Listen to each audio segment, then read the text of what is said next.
I think what I will be doing is to welcome the delegates to the webinar. Ladies and gentlemen, if I may introduce myself, my name is Johan Berger. I'm with the College of Business and Economics, and it is my privilege then to welcome you to this webinar on behalf of the Dean, Professor Muhammad Mahdi. The STEPS program is a platform that we've created where we invite academics and business experts and practitioners to share their views on topics of relevance and of importance to us here, not only in the UAE, but actually globally. So we've had a couple of topics already in the past webinars, and today we will be looking at the topic of innovation. Now, innovation is a topic that is thrown around a lot. People speak about it, we address it, we write about it. But what does it mean for us here in the UAE, where we've identified then innovation as a driver of sustainable development within the UAE Vision 2031? As I've written in the invite there, the government has embraced innovation as a crucial attribute for future success. It is a crucial tool in the UAE's arsenal, and the government has identified it as such. The business sector has identified it as such, and the world of academia has done the same. Today we have 4 people. Mr. Krishna Nair will be joining us shortly, that are experts in their field. Let me start on my top left, Mr. Richard Hills. Richard is the senior manager director for K2 Integrity here in the UAE. He heads up the UAE office. He has 25 years of experience in law enforcement and the mitigating of risk in both the regulatory and regulated environments. Now, he has embraced innovation because not only is he keenly interested in it, but from his field of work, he has to stay up to date as to what is going on. On his right, on my screen, Ms. Amna Usman Chowdhury, financial economist and strategist for frontier technologies such as blockchain, AI, and Web 3.0. She's a formidable woman. She has been listed by Innovate Finance on the Women in FinTech Power List twice. She's the global winner of the Women in Web 3.0 award. She's been listed on the top 10 women in crypto power list and was recognized as one of the top 100 women of the future. Indeed, somebody extremely well qualified to talk to us about innovation and share her views on that. On the bottom right, we have Mr. Krishna Kumar Nair. Until recently, he was the Chief Operating Officer of the Emirates Development Bank. I have had the opportunity to share a platform with him a couple of times. A very energetic and energized speaker. And what interests me in Kumar and Krishna is the fact that he has been instrumental in, innovating the business model of the Emirates Development Bank and changing it from a previous time to something totally new and different. Also had the opportunity of sharing a platform with, I've said that, but getting his views on innovation, and he has some profound views on the topic. And last but not least, Dr. Ryan Syed, who's the Assistant Professor in Entrepreneurship at the College of Business and Economics. Dr. Ryan has been involved not only from an academic perspective, but practically innovating business models for entrepreneurs, both in this previous environment in Oman, India before that, and now currently in the UAE. So a person well qualified to talk about the topic from an academic perspective, but giving it a practical angle to that. Now, I think without further ado, you've not come to listen to me. We have the 4 experts. The format of this morning will be one where I will be posing questions to the panel and where they will answer. And I've encouraged them, if they have different views, to raise the different views, to put across their opinions, because that is how we will learn. So without further ado, lady and gentlemen, Amna and gentlemen, thank you so much for your willingness to come and share your views this morning. We really look forward to hearing from you, your views, your points of view about innovation in the UAE and the region, but also looking at from a future perspective. I would like to start off, and this is not a question that I prompted you on, but I would like to know, we talk about innovation, we talk about creativity. Is it the same thing? Is it not, aren't we confusing the market by saying, yeah, you must be creative and you must be innovative? What is the difference between the two? Is there a difference between the two?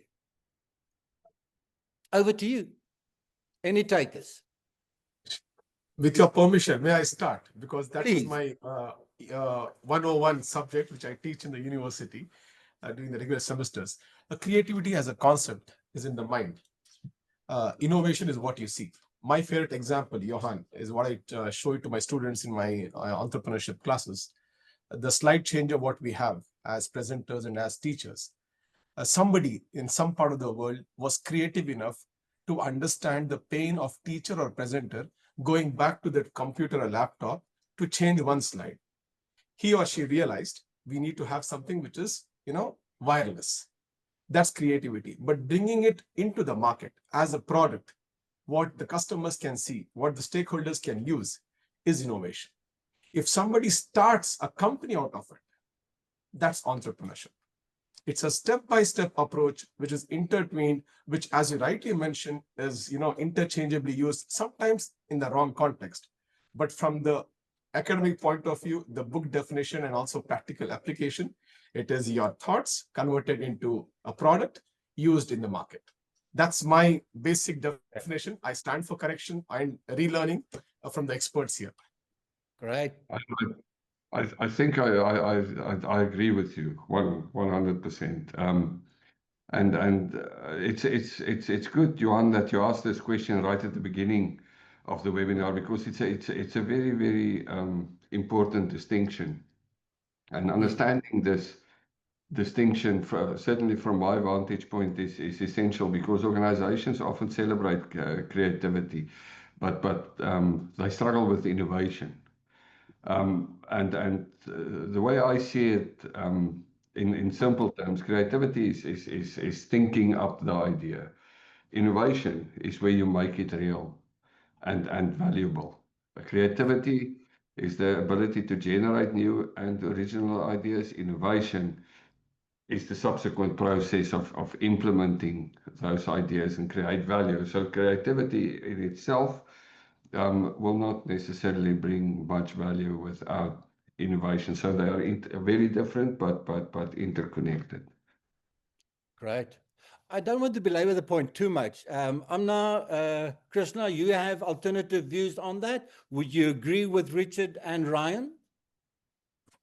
I would most likely agree. I think that, practically, if you put innovation in practice and get value, that is what, innovation is. I recall that because innovation uses technology a lot, I recall reading the definition of frontier technologies many years ago in a UN report, and it basically described frontier technologies as those technologies then, when utilized, have the potential to create positive impact and solutions to problems that have not yet been created. And I think with here, when we look at innovation, that is why we innovate. So a lot of frontier tech and technology is used in innovation as well. So maybe the words can be used interchangeably here. So innovation is basically finding solutions to problem which previously did not have solutions, and creativity is just in the mind, innovation is in practice. Right. Thank you. I think that provides clarity. Krishna, I'm not going to bother you with that question. I would like to look at... Johan, if I may, I just wanted to say something, actually. My morning started off very interestingly. When you called me up, I was actually trying to get into the parking lot in my office in Abu Dhabi. And as luck would have it, my access card is not working. So, so I had to turn around, come in, I reached the building. This is the Mubadala Tower in Abu Dhabi. So it's a high security building as well. And the same security access card is used to get into the building as well. So which means had a sinking feeling I can't get into the building as well. Now I was banking on a few couches which are normally there in the lobby, but I suddenly discovered that all of them have been rented out and they've become coffee shops and little kiosks. So now, what do you want here? Do you want innovation or do you want creativity? I mean, I have to attend the meeting. I have committed to you. So right now, I'm sitting on a bench on the roadside. So, the fact is now I don't have my laptop with me. So I go into my iPhone. I mean, I'm not trying to justify the delay for me joining, but on my iPhone, I suddenly find out that the Zoom option is not there. So I have to now go download Zoom, get it done. So to cut a long story short, I mean, is there a bit of creativity here in terms of,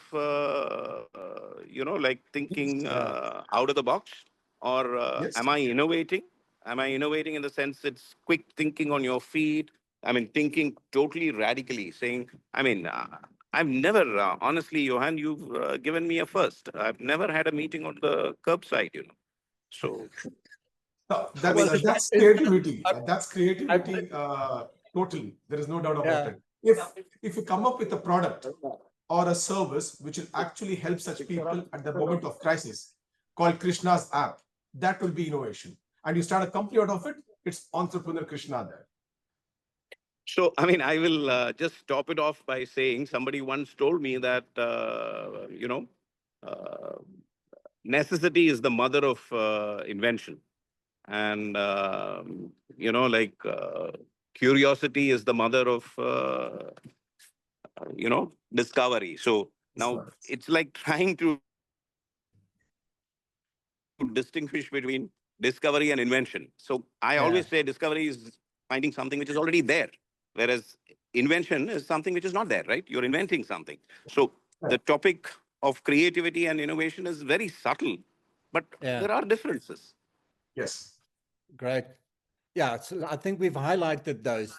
I must confess, Krishna, it's also the first time that I've had a delegate or a panelist sitting on the pavement participating from a mobile phone. So you were in many ways the first. Right. On that note, if we look at the key drivers of innovation, we talk about innovation playing the central role, but what is driving innovation in the UAE? Added to that, do we see that there is a national strategy, but what role does it play? And what kind of strategies are in place? And the third element, how do we compare to the rest of the region? So let's look at the three elements. Three key drivers, what kind of national strategies or visions are there, and how do we compare to the rest of the Gulf countries and even globally for that matter? I have my views, but I would like to ask you for yours. Do we follow the same order or we start with the Any, lady, whatever. moderator? Ryan, you have the say, go ahead. You have the floor. Okay. So back to this question. Good, you started off with creativity and innovation. That was a very good start, I believe, to this important discussion. And I'm happy to see my students. I can recognize some of my own students whom I've taught or met in different events here in UAE University. We have nearly 100 now listening to us. Very important. Continuing with the first question, adding to the second question. From the academic point of view, we are stuck with creativity. Meaning to say, we have wonderful ideas stuck in the labs of our universities or classrooms of our universities. We need to go out and make that into products or services which will ultimately benefit the community or society. And that is what is UAE government trying to do. If you see the UAE 2031 vision document and Abu Dhabi 2030 vision document, both emphasize on innovation and connecting universities with industry and the government policies. We cannot and should not work in silos. Back to the third part of your question, I can say from my own experience, this is my 10th year in the Gulf region. I've spent major chunk in Oman on a project in Qatar and now in UAE. I see UAE is far ahead and I can definitely, give you evidence if required in terms of implementation. This is where UAE stands out. Policies are fine. Everybody has lovely vision documents. I was part of the entrepreneurship education vision document for Oman. when the committee was formed by Ministry of Higher Education. Mm. Policies are fine, vision documents are fine, but it has to be translated into action. And Okay. that's where innovation comes into picture. In action, creativity in action. Yeah. I think where my scope or where we have to work harder, or the area where it demands more scope and efforts, is connecting industry with university, which still is part of the wave, Johan. I've covered that in my doctoral thesis. The first wave was USA, which changed its federal laws. In 1980s, USA was the first country in the world to make students and professors owners of the startups, which were spin-offs from the laboratories. Right. Even today, we don't have such a policy in place. I think government is working on that. They are seeking our recommendations. I'm sure people from the industry would be highlighting it more from their experience. So this is where innovation, wherein we need to connect the three elements of the society: government, academics, and industry. I leave it to the industry people to add more highlights on that. The triple helix that you refer to. Exactly, exactly. Right. I would totally agree that, you know, UAE definitely stands out in the Gulf and the GCC region with terms of execution. So one thing that I believe really adds value is the visionary leadership. So, you know, they have been very, very proactive in embracing emerging technologies. So many of us already know by now, you know, that the UAE was the first country in the world to have a minister of AI back in 2017. Then they were among the first in the region, and you know, to have it started with the Dubai blockchain strategy in 2017, then the Emirates blockchain strategy in 2018, and then even if you look at the national innovation strategy, UAE National Innovation Strategy, it was first published back in 2014 to make UAE more of a knowledge-based economy, and then, you know, with all of the steps taken to achieve that goal. So it's really a lot of strategic value added, strategic steps taken, and a lot of strategic roadmap towards their goals of, you know, becoming a more research and knowledge based economy.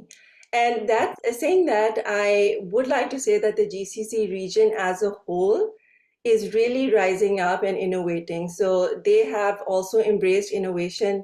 Saudi is making a lot of waves with Vision 2030.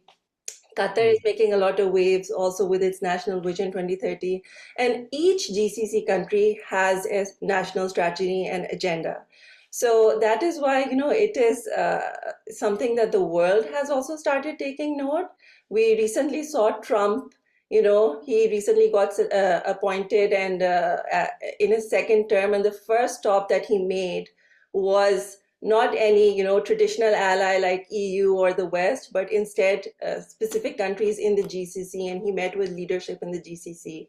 So this really shows the value that the GCC as a whole is, you know, embracing in innovation and contributing globally. Right. Right. Johan, Please. if I may add, I agree with what Amna said in terms of national strategies.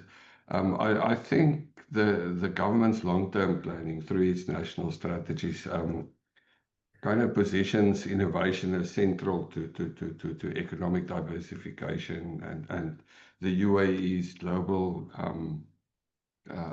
competitiveness. I work across the Gulf, but specifically tangibly in the UAE is the fact that the UAE fosters a culture of innovation in a very tangible manner through regulatory sandboxes like Amna mentioned, the AI ministries, smart city initiatives, and if you combine that with the UAE's young and digitally savvy population and its open stance towards global talent acquisition contributes to a high rate of technology adoption and experimentation, which makes the UAE, in my view, stand out as a region. or in the region for its speed and the boldness in which they adopt and regulate emerging technologies.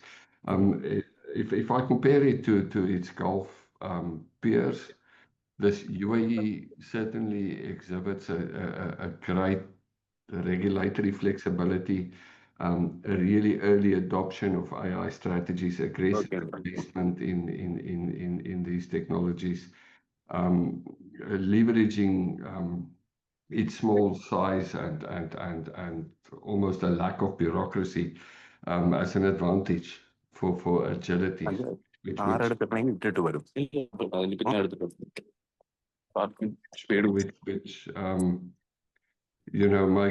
the UAE, the government and the industry's approach to innovation and technological development very forward leaning and integrated in the world.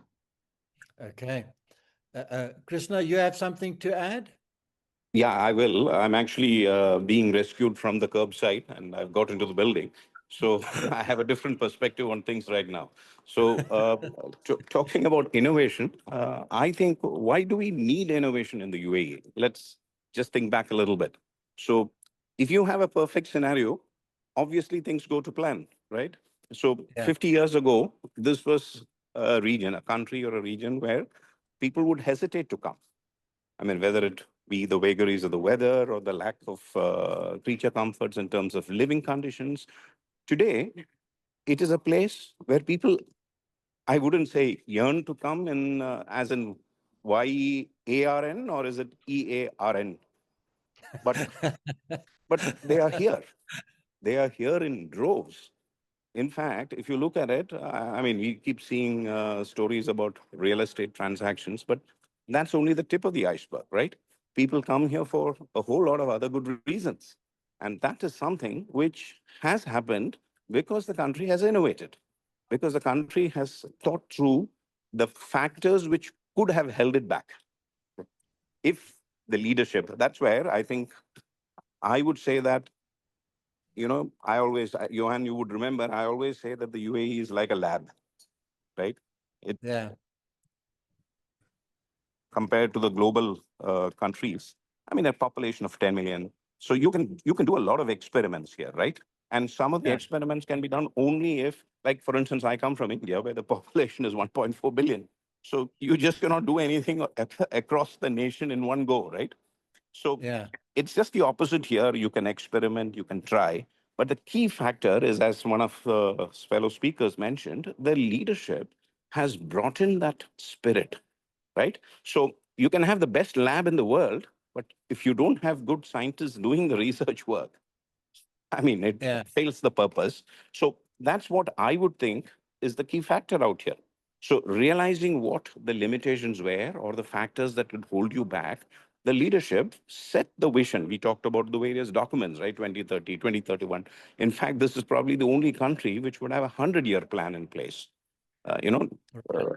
2071 is there. I mean, none of us are going to be around, but I'm just wondering. That's visionary leadership, right? That itself is innovative.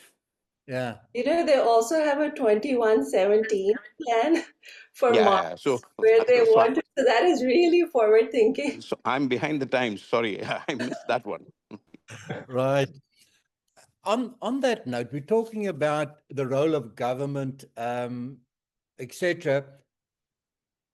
At the ground level, if I were to look at within the public and the private sector, as far as innovation is concerned, how is the UAE leveraging these emerging or frontier technologies that Amna has referred to for public and private sector innovation? And given that, what kind of innovative startups or tech projects are we seeing that is emerging from here? If we need to get practical, what are we looking at? So the two legs to it. How is it leveraging emerging technologies such as AI, blockchain, etc., for public and private sector innovation? And what then are the innovative startups and technology projects that we're seeing? Just stepping back, Johan, and asking ourselves, how do we define UAE as an innovative nation? We can't evaluate just on the basis of what we hear, what is in the policies. One example of a policy I would like to quote, I've shared that in the classrooms also. UAE is the first country in the world to change the age limit to register your company. When I registered my own company back in India as an Indian citizen, I had to give copy of my Aadhaar card and passport to prove that I'm 18 years and above. UAE is the first country to waive off that requirement. That tells you UAE as a country is aligned with the education system and with the industry. We have entrepreneurship education in schools. In fact, my kid who is in year 2 in the school has innovation class after his regular classes. It's called ECA, extracurricular activities, twice a week. So what do you do with that innovation of kids? Kids are tech savvy. Kids are more innovative. If you don't allow them to be entrepreneurs or come out of that classroom zone, you are just wasting the talent. So the policy of the nation defines how innovative the nation is, and then percolates down to the other streams, that is industry and the education. So from education point of view, as an academic and as an entrepreneurship educator, I'm very happy with this rule, which allows students should not wait till they're 18. They can be kids and start businesses. We have seen many such talent across the spectrum. So this is where I'm happy about policies aligning with the vision and, more importantly, connecting with the ground reality. From the industry point of view, I'm sure Amna and others will have even interesting insights. I look forward to hear up from them. Great. Well, thank you for that input, Ryan. Amna? Yes. So I agree, it's really important then when we look at innovation, we do through from a collaborative effort, because collaboration always leads to more. So it's important that we engage all stakeholders. So for example, in the most recent example, we saw, G42 and OpenAI collaborating, and that brought a massive UAE Stargate infrastructure data center, 1 gigawatts data center coming to UAE. So collaborations are at the very heart of innovation, and we have seen, across the landscape of innovation, that it is usually collaboration, whether with private public sectors or academia, which, as Rehan mentioned, is the triple helix structure of innovation, that you involve academia, you involve the private sector, you involve the governments. All of these together really kind of set up the pillars of infrastructure. Having said that, all of these collaborations have led to really exciting developments and innovations in the UAE. So for example, UAE, when you look at innovation, it has some of the most capable large language models being built here, such as Falcon LLM being built in collaboration with Technology Innovation Institute in Abu Dhabi, which has constantly been, on the leaderboard of Hugging Face in terms of, one of the best open source large language models out there globally. Then we also have JACE LLM, which is being built again in collaboration with G42, which, is also one of the leading bilingual Arabic and English language, large language models out there. Then you have innovative measures and steps such as Mohammed bin Zayed University of AI, which was, when it was established in 2019, the first of its kind in the world that was focused on AI graduate level research. So there's a lot of initiatives. We spoke about collaboration, and collaboration is definitely, all stakeholders is at the heart of all of these innovations. Yeah. Right. Thanks for that. Richard, your point of view? I think that the UAE is or has taken a leading global position in embracing artificial intelligence and emerging technologies across both public and private sector. I mean, you just need to look at what happened here last week, and the agreements that the UAE public and private entities are currently entering into consider the interactions between the UAE and the United States. The UAE is constructing Stargate UAE. It's a 10 square mile AI data center in Abu Dhabi. If I'm correct, it will begin its operations in 2026.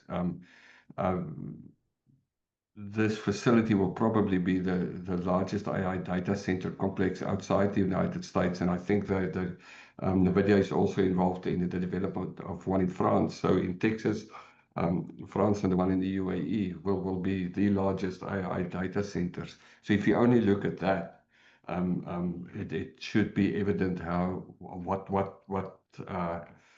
leadership role the UAE will play in the future. And like Amna said, this is all driven by public and private sector initiatives, where the public sector are providing the regulation and the facilities and the infrastructure for technological development, while the private sector organizations like Etisalat, Emirates, G42 are deploying AI for things like network optimization, customer personalization, etc. Then just lastly, maybe on this point, if you think about all the facilities that the government put at the disposal of the private sector, and the involvement of academic institutions like yours, the involvement of financial institutions, sovereign wealth funds like Mubadala. I think what the government managed to achieve was to create a very, very, very well-developed ecosystem for the development of technology, digital transformation, digitalization, innovation, and so forth. The UAE almost became a regional startup powerhouse. I mean, you can think about names, Karim, Sarwa, Baizat. There are so many of these startups that we almost take for granted, which weren't here a couple of days ago. If you think about the level of digitalization in the UAE prior to COVID, during COVID, and post-COVID, and where we are now, it's phenomenal what happened here. And it has to do with this ecosystem that basically encompasses the whole country. Thank you. Right. Krishna, you have something to add, or can we move on? You comfortable? You're silent. Krishna? Sorry, I'm back. I think from the curb side to the desk side. I think I'm presentable right now. So, I mean, it would not have. In leaps and bounds. So, and sorry to let you down initially, Johan. I've come back on track. So, just to bring the attention of the listeners and whoever is participating, you would not have failed to notice a couple of things in the last. One was the announcement that AI has been made compulsory in schools. So I call it catch them young. Okay, so that's something which I think is a long-term impact move. The second thing which happened, I don't know whether you noticed, a couple of days back, AI Chat GPT is free now for everybody out here. I don't know how many of you are aware. Right? I mean, it may be like $35 or $40 per month, whatever it is. But I'm just saying, so that says spread the net wide. So catch them young, spread the net wide. There are quite a few of these, I call them accelerators. Yeah. These are things which bring up speed and which take it up to a point of, I mean, as an engineer, I keep using the word escape velocity. So when you talk about startups or initiatives, I mean, it has to reach a certain point of speed before it takes off, right? So using that, I believe the word in Arabic is intilaq, takeoff. So using that word, we are at the point of takeoff in more ways than one. And I Right. see it in various ways. In the last 3 weeks, I have had conversations with 3 companies who are from the US. They're all in the technology space, and they're all looking at bringing in activities into this region. Isn't Right. that a good indicator? It tells you something. Yeah. It indeed tells you something. A couple of you have now referred to the education environment. You mentioned MBZ, UAI. You've mentioned that AI is now in schools. You've mentioned that AI is free, or ChatGPT is free.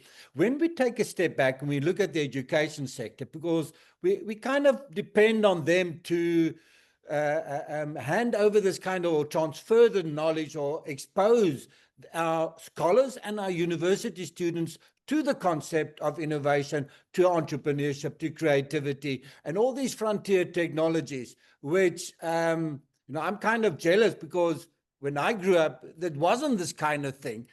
So we didn't have this benefit of being exposed to it. But okay, that's besides the point. If we look at innovation and education, how are our universities dealing with this? And is it enough to just say, great, we're now doing a course on AI, we're teaching entrepreneurship, we're teaching agility or design thinking? What is it that we need to do at university level, and what is it that we're doing? So we have you, Ryan, as an academic, which we're going to victimize shortly. But then I would like the 3 other people from a business practice perspective. I know all 3 of you are regular guest speakers at universities on the topic of innovation and innovative technologies and innovation business models, because I've used all 3 of you before, and I know your CVs as well. So I would like you to respond to Ryan's points as to how he sees what the universities are doing, how we can improve it, and then from a business perspective, what are your expectations, your experience on this topic? And maybe a future view say, great, this is what we should be doing. Ryan, I've said a lot, over to you. Okay, you touched on the pain point, Johan. In fact, that's one of my research grant, which I've submitted to actually make it a policy-based output, not just publications is part of my job as an academic, but hardly anybody outside academia would read my papers. I would like to recommend policies based on the qualitative research I collect from all the stakeholders. A replication what I did in Oman, where I interviewed ministers and up till the academics, all the stakeholders responsible for entrepreneurship and innovation ecosystem in the country. I'm trying to replicate the same with, of course, contextualization. That's part of my research grant, which is commencing soon. But to answer your point, we are doing well in the classrooms. I have had success stories, which motivates me to come back again and teach, which is not very, exciting, considering it is quite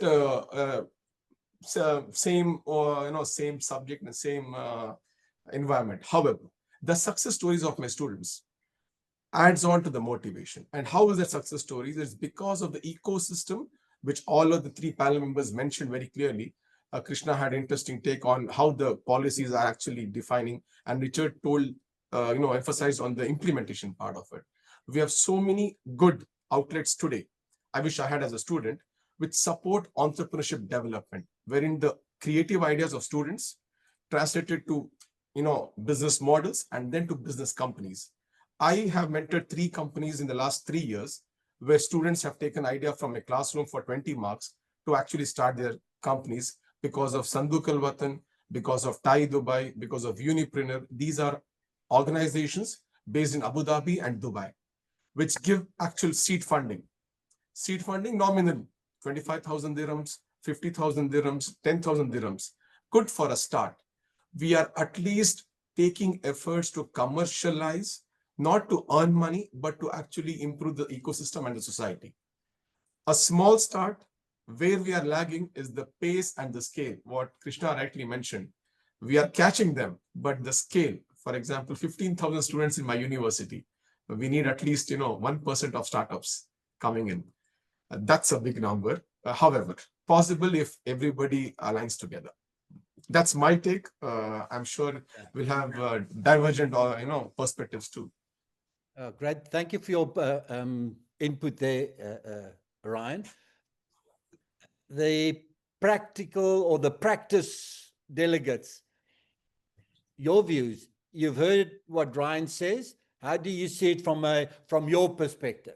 What's being done? What should be done? What can be done?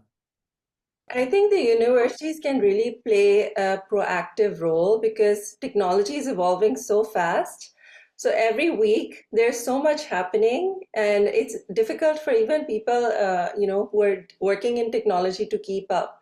So the universities can play a very proactive role in ensuring that the students are equipped with the knowledge of what is happening at the forefront of innovation, and make sure that give them the resources and the knowledge which then they can incorporate with the many different opportunities across the UAE ecosystem, such as sandboxes, AI accelerators, etc., and use them.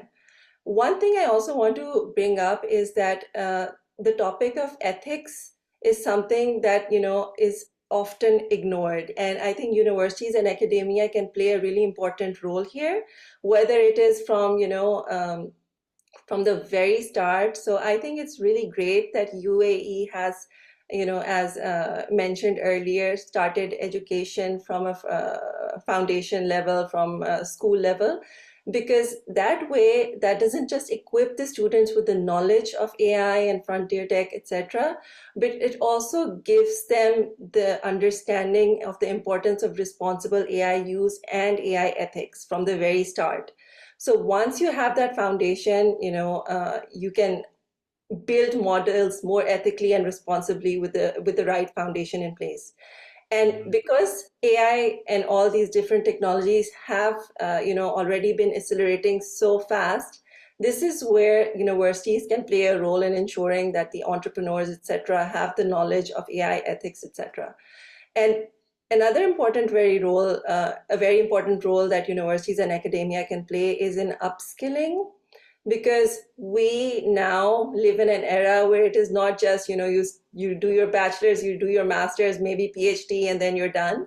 We now live in times, and in the foreseeable future as well, where upskilling and lifelong learning must be embraced. So that is where universities such as UAEU become even more relevant in understanding.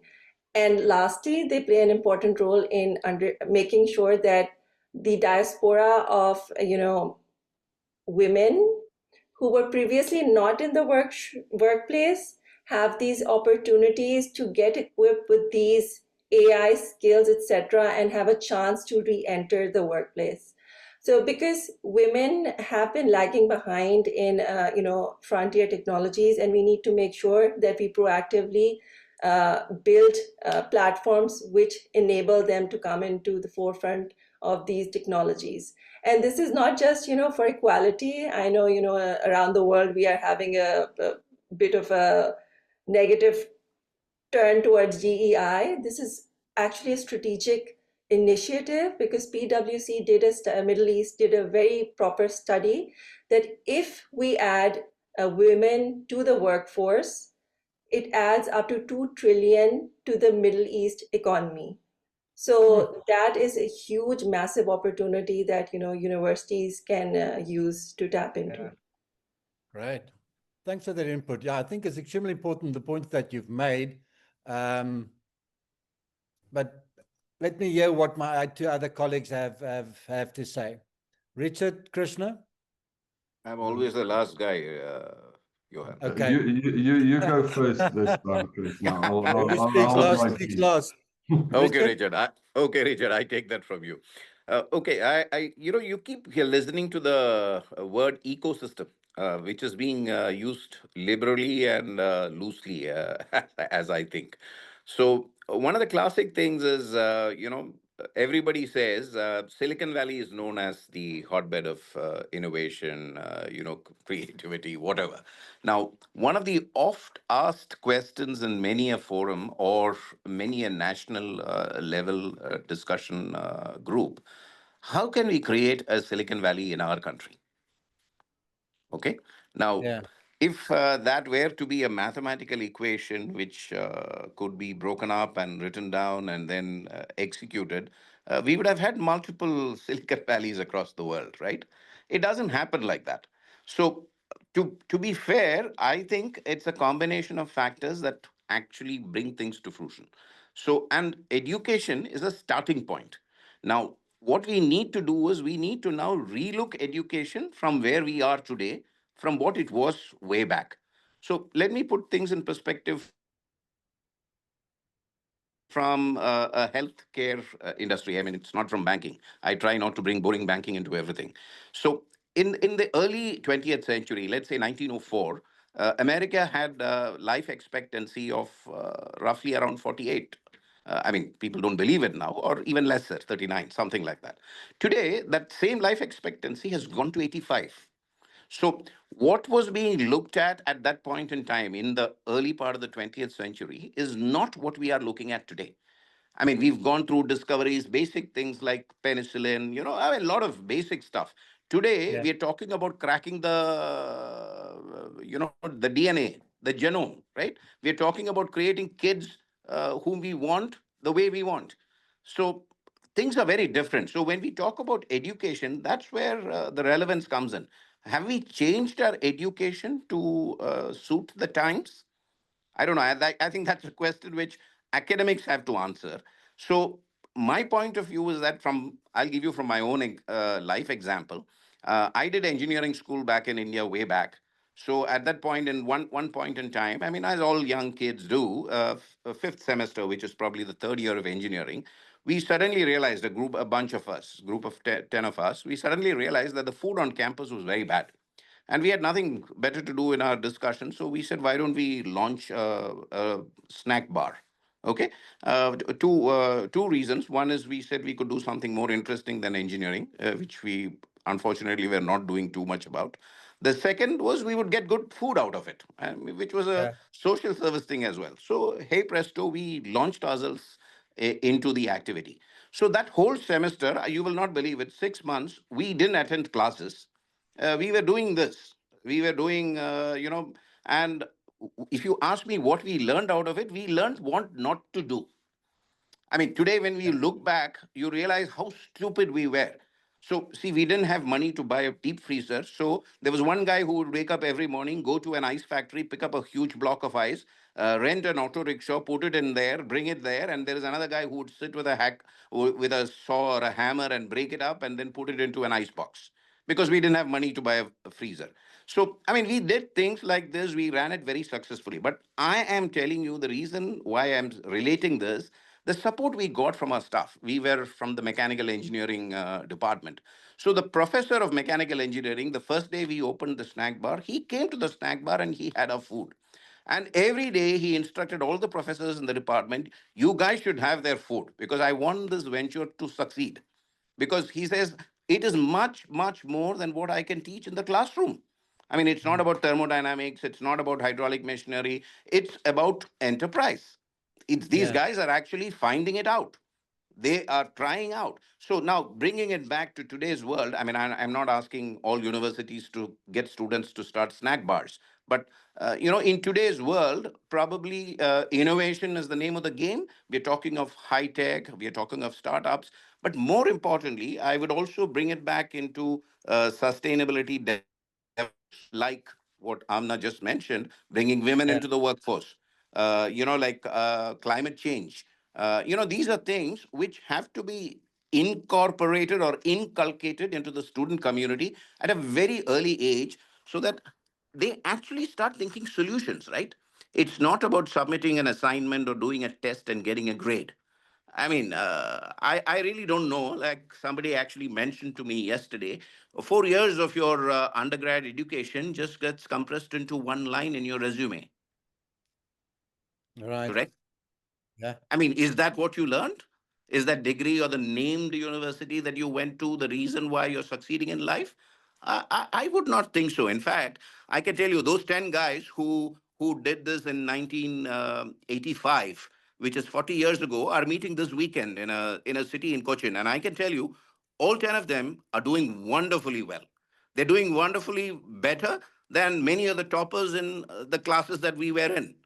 So it is not a boast, but I'm just saying the life lessons we learned. We got the knocks hard on. Yeah, Seriously, we got it on the head. I mean, you tumbled and fell, right? yeah, Interestingly, every day evening we learn the lesson. If you don't produce with a projected curve, you end up with surplus, and food surplus is into the drainage, right? So yeah, at the end, around 3:30, we know that people leave the campus, and the campus was far away from the city. So that food is just going to get dumped. So around 1:32, if you start estimating what is not going to get solved, a few of us would start running. We would run to the hostel. The ladies' hostel was the first stop, and say, like, please buy this off us. We lose money, and we actually managed to sell stuff. So, I mean, those right. days we made a lot of money, Johan. So, my point is that I think education should not stop with courses. Education should not be judged by degrees, grade points. Education should facilitate a way of thinking, a way of doing. I think that's according to me the most important lesson. I keep telling my kids the same. I said I'm not worried about what grades you earn. I mean, I'm worried that they study, but they have to finish a course they enroll for. But it's very important that they learn to think the right way, and Yeah, even more important that they do things the right way. indeed, indeed. Yeah, if you also look at it, that the half-life of a degree, the duration for which a degree's knowledge component stays relevant is quite short, and it's diminishing. Now, if Yes. you've done a bachelor's degree and that all of that you've done more than 5 years ago, half of that has become irrelevant. Not untrue, but irrelevant, because the world of technology, amongst others, etc., has changed all that. Richard, any short input from your side? I think. I'm sitting here burning to give my input because I think this is a really, really important point, and I'll try and be as short as possible. But Right. we need to make a clear distinction between education and the university. It's not the same thing. Not necessarily. Education is something you get at a university, but a university plays a much, much bigger role in innovation than just providing education. I think education is probably the least of what it provides. If you think about it, if it wasn't for the collaboration of DARPA and universities, we wouldn't have had an internet. We wouldn't have had access to computers. The first computers were at universities. People went to the universities to go and program and develop applications. A university is an engine of sustainable economic growth. I had the privilege of studying strategy and innovation at MIT Sloan. MIT Sloan, the MIT is in an industrial area, and it's by design. It's there because of the interaction between industry and academia, where the university is the laboratory for future technologies that drives economic transformation in the industry where the university sits. We talk about ecosystems. You can't have an innovation ecosystem if you don't have a university in it. That's where the rubber meets the road. It's not just about knowledge creation. It's also about research. That's where novel ideas are being born. That's where the initial research is supposed to be taking place. And I think that if we take all of that back to the UAE, and what we said before, the UAE is certainly on a strong trajectory of innovation and technological development, but there should now be a focus on convergence. We need to align academia, business, regulation, and finance into an integrated ecosystem, utilizing the facilities and the infrastructure created by regulators like the DIFC and the ADGM. Such an ecosystem will enable us then to generate ideas that move seamlessly from a lab to the market. It's not just training centers. It's like I said earlier, it's an engine of innovation and entrepreneurship and competitiveness. So I was fortunate enough during my life to have studied at two universities that excels in research. One is MIT in the US, but I also studied at a Russell. My master's degree I obtained from a Russell Group University in the UK, which is entirely based on research. And some of the stuff that we developed during my master's, and that's a couple of years ago, I still use today. And my clients benefit from it because the university created an environment where we can develop ideas and solutions for real world problems. And that is what the university should be doing, rather than to just provide a degree and tick a box. Indeed, I spoke the other day, I had a conversation with some of my friends going back years on Facebook, and we spoke about our professors, and we referred to one or two of them that they were the guys that had us or taught us to think, not what to think, but to think, because it is about applying. It is not about memorizing. And when I was at university, if you had a good memory, you were kind of seen as you are intelligent. But the people that didn't bother memorizing volumes, they were, okay, maybe he's not so clever. But they would be the people that would be able to think. And I had actually two professors that I was fortunate enough to be tutored and developed on think for yourself. I wrote this one paper and I thought, this is 80, 90% at the very least. And this is an environment where 50 is a pass. And he gave me 53. He said, and I think that was for team building purposes. And he told me, Johan, I ask you for your opinion, not to put together all the views that existed. I got the message. I was like, okay, thank you. I will take this forward to me or with me. We're running out of time, and there's so many questions. You spoke about Krishna, you spoke boring banking, and I had a question here about innovation in the financial services sector, but we're not going to address that now. Because I think we're going to have a session on this sometime at ADGM with the academy there with Peter Ware and Rauda Al-Jaheri. So I'm going to save that for that day. What I would like to look at, and briefly, within 3-4 minutes, what then are the challenges we're talking about, and I'm hearing about what innovation is, and we've been seeing and hearing about all these specific institutions and occasions and the ecosystem, etc. What are the challenges innovators face, not only here in the UAE, but in the GCC and in general? Now, innovators, entrepreneurs, and how can we balance this? How do we address this? What are the challenges, and how do we address it? Is it all plain sailing? You spoke about Ryan, you spoke about funding, the knowledge, the opportunity. What hinders our youth, our entrepreneurs, of becoming innovators and of applying? Because innovators, the application of creativity, you told me. What bothers them? What hinders them? What limits them? Okay, from my observation and from research, both the points, Johan. From the last 10 years of my stay in the GCC countries, the culture is similar, not the same. I'm sure Richard, who has worked across the region, will agree. Every country has its own unique culture behind the scenes. On the face of it, GCC looks similar, which is not the case. So back to UAE, and with my reference from Oman, I have seen a radical shift. I'm sure Krishna will agree with me. I grew up in Indian context where the only career motive was to be an engineer or doctor. I come from southern part of India, where we had no scope for trying new things. Innovation, entrepreneurship was not even discussed. This is, early 2000. Fast forward to 2010. I saw students, my own students back in Oman. The ultimate idea of a 4-year degree was not one line on resume. It was a government job. A job in the government sector, either oil or the ministry. 10 years now, things have changed. Students are trying. The culture has changed along with the ecosystem, which I agree with Krishna's point of view. We loosely use it, but ecosystem has become stronger. Culture has actually accepted the change.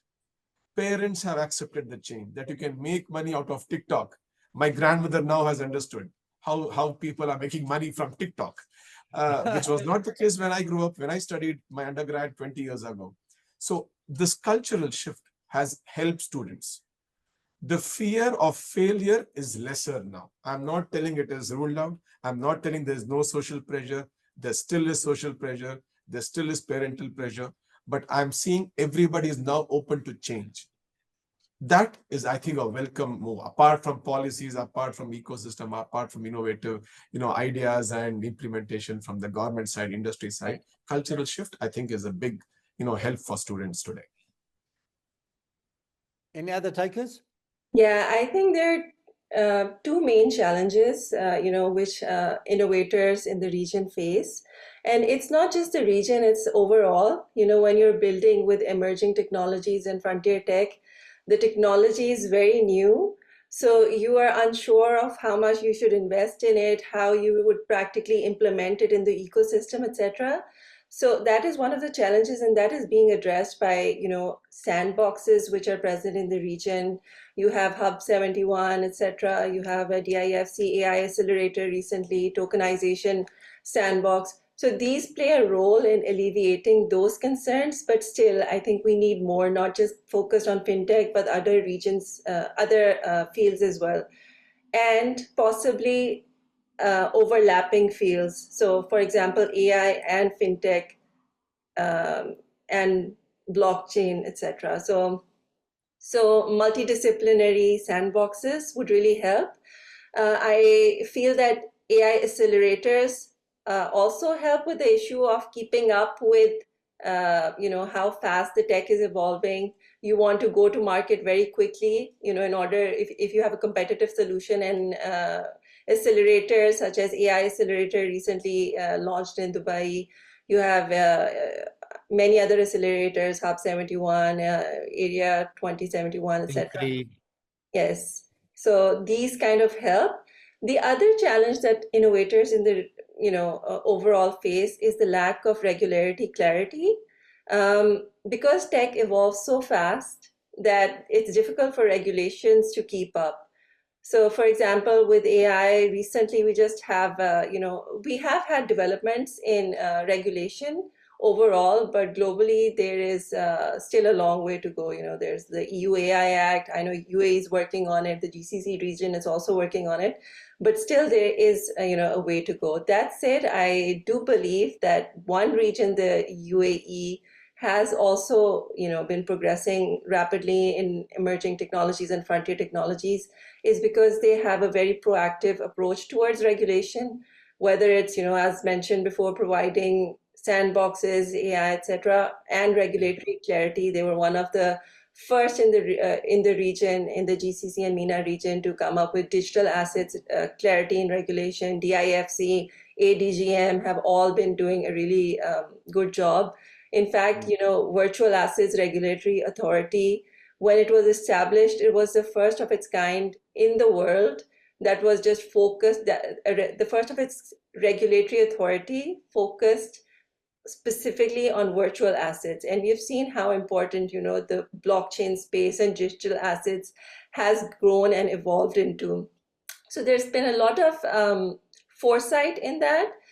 So, but these are still challenges that, could use some clarity. So there's a lot of differences between different jurisdictions, whether in the GCC or even in the UAE itself. So that should, be a bit ironed upon. But overall, we're moving in the right direction. Okay.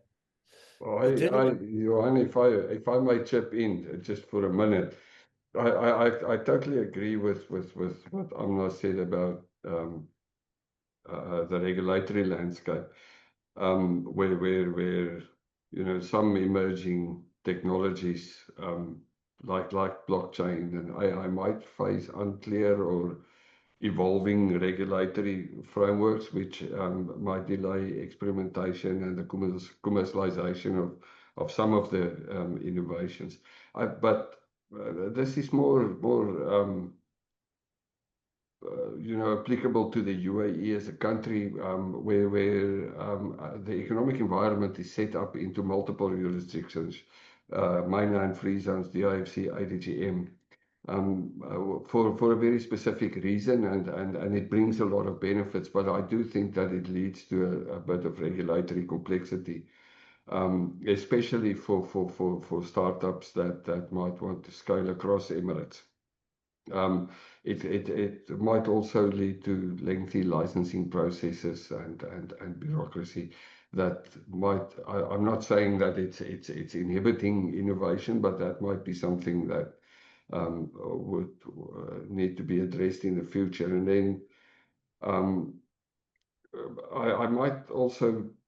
I often think about funding, sovereign funding, late stage capital is very available in the UAE, but I'm not sure whether the UAE is doing enough to provide pre-seed or seed stage funding. It's often either limited or very risk averse, so that creates issues, funding issues for angel investor networks. That have limited access to venture capital,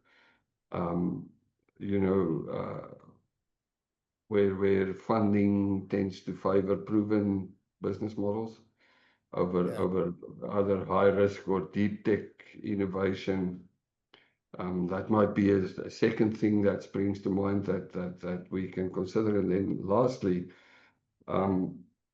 although the UAE is very innovative and is in many respects leading innovation and development of technology, it still is a very small domestic market compared to others that lead in that space. That means that startups must regionalize or globalize very early, and that adds cost and complexity, which you need to take back to the way we fund these initiatives. So those are a couple of points that I think need to be addressed if we want to progress at pace. Right. Krishna, I can give you a minute if you have to add. Yep, sure. I think you've literally asked for not just mother's recipe, but grandmother's recipe, Johan. I mean, what are the factors that go into success? You indirectly said what holds you back. So, I mean, it's very difficult, right? But at the same time, I have a feeling that when you look at the factors of production, land, labor, and capital, these are the things which do not make success on their own. There's much more to it. So, in terms of land, like UAE has plenty of land. Labor, obviously, the flavor of the profile is changing, right? You're getting skilled people in, you're attracting the right kind of profiles. And lastly, capital, Richard mentioned about whether sufficient money was going in. I have a feeling that the momentum is picking up, Johan. There's a lot of interest in terms of capital coming in. It's not just localized capital, but money coming in from outside, which wants to find its way here.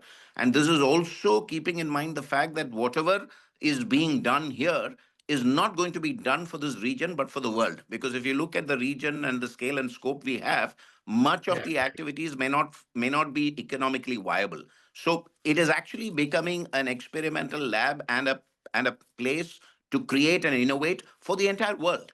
That's what I feel. Okay.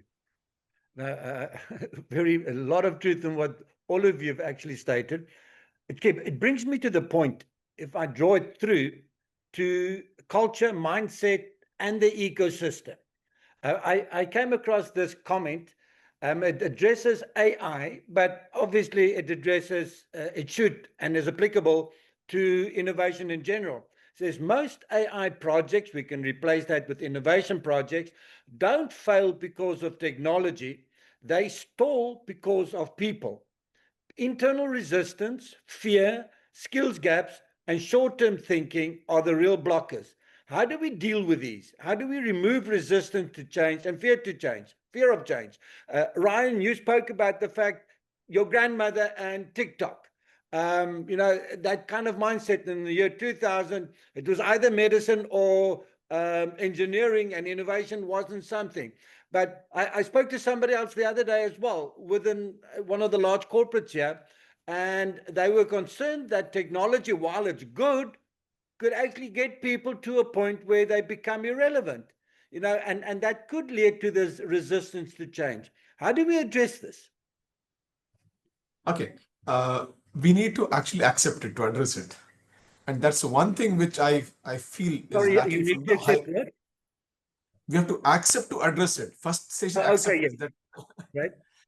Sorry. So my point is totally based on, and I like Richard's comment. University is not education. Education is a very broad spectrum. It's a lifelong process. University is part of it, but a very critical part of it, because you are educating or preparing people who will be going into the industry where the experts are, already working. My point is, I have seen schools changed. I don't know, Johan, if you remember your own school when you were in kindergarten. I don't know if you remember your classroom. Yeah. I have seen my parents' classroom in school back in India. I remember my own classroom. I am seeing my kids' classroom in UAE. It's a radical change. There was slight difference between my classroom and my parents' classroom. The infrastructure was better, more posh tables and benches. But my kids' classroom do not have those benches and chairs. They have round table. They have all the possible, classroom infrastructure, which is not academic. It is innovation, ecosystem they have built within classrooms. Now, the story of higher education, connecting to early questions and what was shared by the panelists also. My father's classroom in university, my classroom in university, my students' classroom in this university is similar. 1970, 2000, 2025. It is similar benches. The only thing which has changed, blackboard to whiteboard to smartboard. This is where we need to accept and address. We can't teach or facilitate innovation in the similar classrooms with chairs and benches, students listening to us. We cannot be the master, Johan. We have to be facilitators in today's world. We have to facilitate the process. Creativity is a process. Creativity can be taught. Innovation can be taught, but we can't make entrepreneurs. To become an entrepreneur, that is the personal decision out of so many other factors, as we discussed, cultural, financial, ecosystem, and the support. So this is where I have done this research. I've delivered the same class, same course in a hotel in Dubai, workshop model, same course here in our university or any university, even in Oman. The result is different because we are not changing our environment to bring about a change, which should be addressed. Okay, so no more sage on the stage, but rather guide by the side. The Mentor that kind of by role. the side, yeah. The Right. football model works here. The football club model works here, not the sage model. Great. The rest of you, we've heard the professor speak. Me and you had so many discussions about this very topic, and I feel very strongly about it. I don't think digital transformation is about machines. It's about change. Yeah. And when you ask why are people fearing change, I don't think people fear change at all. I think they fear loss of control or status or confidence or their identities in extreme cases. And I don't think it's difficult to fix that. Technology, the deployment of technology, the successful deployment of technology happens when cultural transformation in an organization precedes or accompanies the digital one. So if a company wants to lead change, they must lead minds, not machines. We're looking at it from the wrong perspective. I'm working with various clients that are going at various stages of digital transformation. And the ones that succeed are looking beyond the machine. They're looking beyond the algorithm and they think about the humans. The ones that fail implement technology, but they don't think about the cultural readiness. The people fear obsolescence or or displacement rather than to think about the benefits that technology will bring. And I know that this is oversimplified, and if we think about generative AI and what we're seeing today, sure, things are going to change in the workforce. But most of the fears in the workplace now, that where there are tangible outcomes based on the deployment of technology, has nothing to do with generative AI. In the financial industry, for sure, most of the digital transformation that are happening there at the moment is actually more a sort of automation and transformation. They drive efficiency and effectiveness, and that impacts people to the extent that some organizations are today struggling with change fatigue because they don't recognize the fact that it's not about the machine, it's the mind that you need to change, and then the machine will also be successful. Thank you, Ryan. Yeah, I agree. Right. Please. Thank you. So I agree with Richard. It's a very philosophical question that you've asked, and we have to kind of approach it through a multifaceted way, to understand the answer. And if we take the philosophical route, as you have done, where does fear come from? So Immanuel Kant, he was a famous philosopher, and he had a very famous essay called Enlightenment.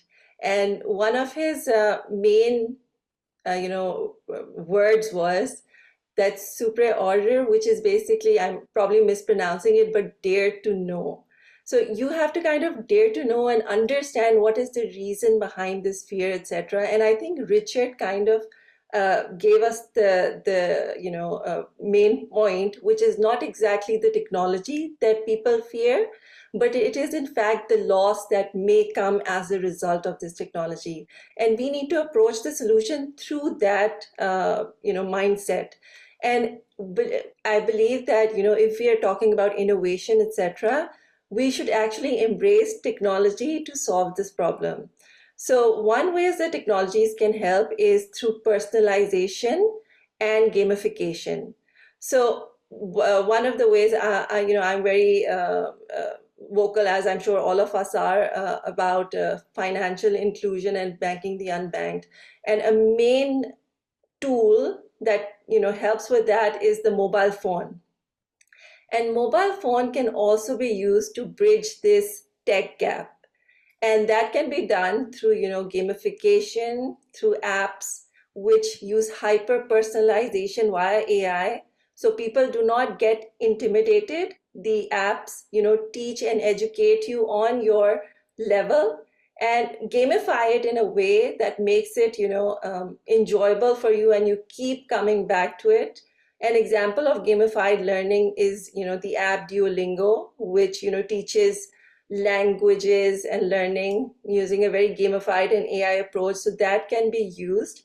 However, we also used to need to tap into mainstream media, so old-fashioned ways, and tap into people's, through social media, tap into their attention, that these technologies are very important, and when embraced, they can actually help you strategically leap ahead instead of being left behind. So we need to kind of change the narrative around technology, that it is not something to fear, but it is something to embrace, and AI and innovation can actually help us do that. Right. Indeed. Krishna, I'm going to ask you not to talk about that because we're running out of time, and would rather want your views on looking forward. What are we seeing? What are those drivers? You have had a wonderful career in banking. You've had the opportunity to change the business model of a bank in a radical way, to tap into the innovations technology-wise of the time and how people's needs and wants have changed. Looking forward, what are the macro trends in all these various fields, the political, economic, social, technological, etc., that will occur, that are occurring, that will open new innovation opportunities? How is this going to disrupt business in general? There's a whole saying, people don't need banks, they need banking. But now we're looking at, even within banking, cash is running out. Now, checks are becoming obsolete. How's the world forward looking? Any points of view from you on that? And please, I would like the rest to chip in as well. We only have 9 minutes left. So this is why I would like you to rather talk about this. I'm not Nostradamus, and I'm sure nobody is recording this, hopefully. But I am. But if you look at it, I think the easiest thing to relate to is banking. 10 years ago, when digital currencies were being talked about, nobody said it was possible. Now, central banks are championing the cause. So times are changing. I have a feeling that the big things that are happening, I mean, climate change is something which I feel strongly about. And I have a feeling that is going to drive a lot of what you call new initiatives. It's going to rebalance geographical equations because if you look at it historically, the East and the West, the division exists, and the kind of imbalance was there in terms of development industrially, which also contributed to climate change. And today, when restrictions are being brought in, there is severe resistance from a part of the world which said, hey, we were not part of the growth story when things got spoiled, but we are part of the corrective action. So, I mean, these kinds of conversations are going to pick up pace. So I'm not a political commentator, but I think it's obvious for everyone to see that polarization is happening. Societies are polarizing fast. And one of the key things is the inequality which is being created in various societies.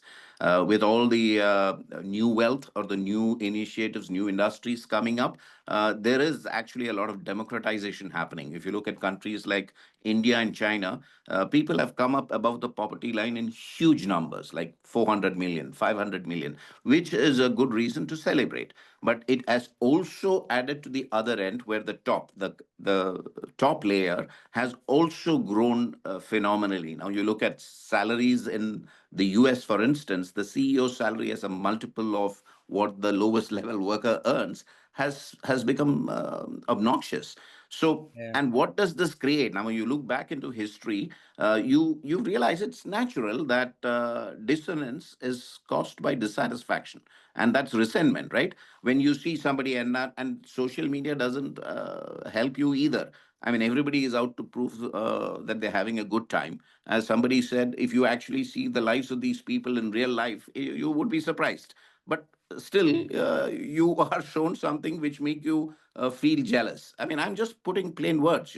So these and what does that mean? That means that you are trying to outspend or you're trying to outsmart somebody else, which you really are not supposed to do. So I would end with the fact that I think awareness is a great requirement. Awareness in terms of, as an individual, where you are, where you want to go.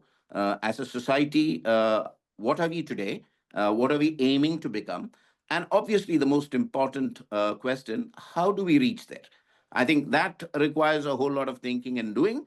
But I think awareness is something which is very important as we go into the future when all these things around us are going to change. Technology, no doubt, is going to contribute to it. Great. Thank you. That was profound. Richard, last words from you on the future. What is it going to look like? I'll be quick. Operating models are going to be redefined. Businesses are becoming platforms and ecosystems, and not siloed enterprises. That's the first point. Second point is hyper-personalization will be the norm rather than the exception. In the digital economy, there are many examples where products and services are co-designed with customers and tailored on individual data profiles. We're going to see asset light, intelligence heavy firms, and trust, ethics, and transparency will become competitive advantages. Businesses and financial institutions that are able to innovate responsibly considering trust, ethics, and transparency will definitely have a competitive advantage. In the financial industry, we see that the FATF, the Financial Action Task Force, is spending a lot of time defining digital transformation, guiding digital transformation, and they use one term that is very important, and that term is responsible innovation. Now, I think the firms that understand that if you want to do digital transformation, you need to change your operating model. You don't need to do the same thing in a more efficient way. It's doing something completely new, redefining your operating model that understands hyper-personalization and the impact customers have on their value proposition, that understand that you don't have to be asset heavy. You can be asset light as long as you monetize your data without selling it, of course, and become intelligence heavy. And you find a way to make sure that you use trust, ethics, and transparency as a competitive advantage. You're on the right track. Thank you. Right. Thanks, Richard. Amna? Very quick. Last. Yes, so I believe we are moving in an era where quantum computing becomes very necessary because, and I wrote this in detail on an article and published on my LinkedIn. The concept of Q-Day, when quantum computing would be so powerful that it cracks the code of cryptographic security.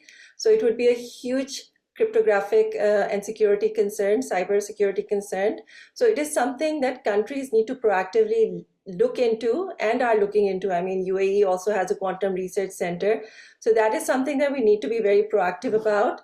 Second is, blockchain, whether it's via stable coins, whether it's via decentralized finance, decentralized physical infrastructure networks, even in a TradFi space, whether it's tokenization, etc. Blockchain is going to play an important role throughout the financial landscape and transform the financial landscape. And third is AI. In fact, the Minister of AI recently spoke at the Dubai AI Week, and he said that every country, every company moving forward should be an AI first company if they want to be part of our economy, because AI is such an integral part of the digital transformation.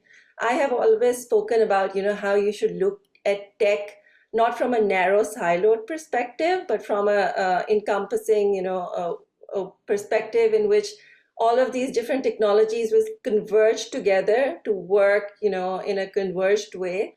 However, AI is a very important aspect of that technology. And when it comes to finance, especially, we see move towards AI agents and then AI swarms and swarm intelligence, and into the era of autonomous finance, which I call that all of these AI agents work together using swarm intelligence and make decisions autonomously to reach goals, almost like a living organism.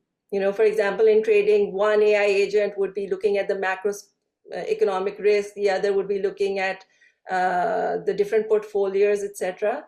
So we are moving towards, an era of autonomous finance and AI swarm intelligence in financial sector specifically. Thank you, Amna. Ryan, you had the first word. You will have now the last word. Okay, nothing. It was insightful. Thank you, Jan, first of all, and thanks to all the panelists. Interesting discussions there. I'm more happy about the attendees. I see students, getting these insights. I'm sure getting some confidence they require. And we all are working, as pointed out by the panelists, we are working to make this country better, thanks to the able leadership. And let us all join forces. Collectively, we can do it, is what I feel. Right. From my side, it is 11 o'clock. Thank you so much for the four of you.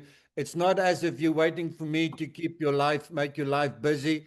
I really appreciate your willingness to share your time, your insights, your experience, your wisdom with us as the people listening in, the participants. I'm always the primary beneficiary because I get firsthand to think about and then to hear your views. Thank you so much for sharing them. I've a couple of pages of notes But I think for me now to summarize what has been said will take me another hour and a half, and we don't have that time. What I do understand is that innovation is extremely important. We're going to find these future events, technologies that's going to change the world, that will necessitate collaboration between governments, universities, and the business sector, the industry at large. The collaboration is going to be extremely important, where education is not about getting a degree, but getting people to think, to grow and develop as human beings. That we need to look at getting people comfortable with technology and innovation, and to address their fears. Looking at this whole ecosystem within the UAE and the important role they are playing, with the government giving direction with its policies, with its direction, with its visions. We're looking at institutions such as ADGM, G42, MBZ, UAI, Hub 71 was named, Stargate, UAE, the sovereign wealth funds, etc. And then the impact on the business models, operating models. Richard, you mentioned hyper-personalization. The future, you're requiring organization being intelligence heavy, asset light, looking at the importance of trust and ethics. Amna, you also referred to that. Responsible innovation, the impact of the customers on the value proposition, and then technology per se. We don't know, how these things are going to develop, because things that happened a couple of years, we thought about when it was mentioned a couple of years ago, today are becoming, common buzzwords. I can recall in the early 2000s, I had a lecturer that spoke about, he foresees in a couple of years, we will have an institution where people with the whole biotech environment, that you can actually get a brain implant. And that if you want to be an architect or an engineer, you get this microchip, and then you are this. Not maybe 20 years, 30 years ago, people would say, Johanna, you sober? Today, it's not that far-fetched. He actually spoke about the story. This guy was sitting on the pavement, and he had this faraway look in his eyes, and the woman passed, elderly woman walked past, and he looked at him and said, young man, are you entertaining dirty thoughts? And the man looked up at her and said, no, ma'am, dirty thoughts are entertaining me. This whole idea of, you can watch movies without necessarily being in a movie house. And so we can go on. I'm belaboring the point. Thank you so much for your time. Thank you for the delegates, for your willingness to sit in and listen. And we hope, I hope, and I believe the panelists as well, that what we have conveyed to you, what they've conveyed to you today, really added value and will be of value for you going forward. Once again, my sincere thanks and appreciation. All the best going forward. Thank you so much. Thank you. Thank you. Thank Bye-bye. you.